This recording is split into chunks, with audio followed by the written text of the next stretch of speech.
Mayroon silang 200 pesos. Ayan. Pag nasagutan nila itong mga idol, meron silang 200 pesos. Oh, ito na G at Antoinette. Start time, start. Ako si Gerald at kasama ko si Chi. Tsaka sino? Si Antoinette. Ayan mga idol. Kasama ko si Chi at si Antoinette. So ayan. Naiiyak pa silang dalawa. Ayan, ito ganito gagawin natin ha. Challenge ko sila mga idol. Ayan ha. Meron akong i-challenge yung dalawang magkaibigan, dalawang magkaklase. Ito yung challenge sa kanila. Sasan lang to. Yung ibig sabihin ng Wi-Fi. Tapos USB, LCD. Tapos ano sa English ng palanggana. Tapos ano sa English ng bayang sinilangan. Meron silang 200 pesos. Ayan. Pag nasagutan nila itong mga idol, meron silang 200 pesos. Oh, ito na G at Antoinette. Start time, start. Sige, play mo lang. Sige, timer, start. Kayong tatlo. Okay. Ayan. Wi-Fi. Ano ibig sabihin ng Wi-Fi? Sulat nyo dito. Dito yung sulat. Yan, sulat nyo. Ayan. Ayan mga idol. Naabutan ko dalawang magkaibigan na to. Mga estudyante. Ayan.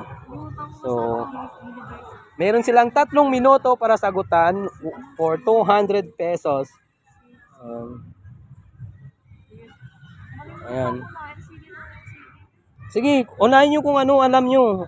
Huwag kayong mag-stay sa isa. Ayan mga idol. Palanggana. Ano sa English ng palanggana? Ayan, batya. English ng palanggana. Palanggana. Ano sa English ng palanggana?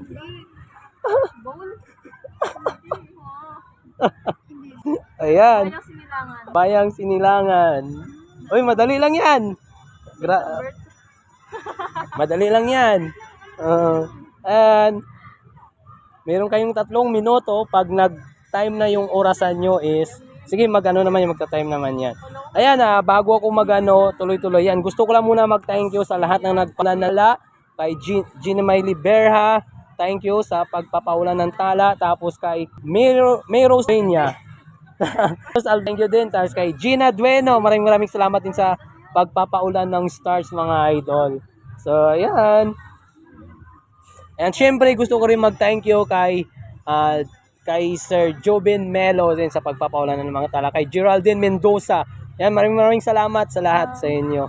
So, bayang sinilangan, palanggana, Wi-Fi, USB, tapos LCD. Yung LCD yung sa TV yan di ba? Yun. Ano tawag doon? Yan LCD tama. LCD sa TV or sa cellphone. Di ba LCD tawag yan sa cellphone? Mga ganyan. Yan yung meaning yan. Tapos palanggana. Kaya niyo yan Che and Antoinette. Kaya niyo yan. Magtiwala lang kayo sa kakayanan nyo.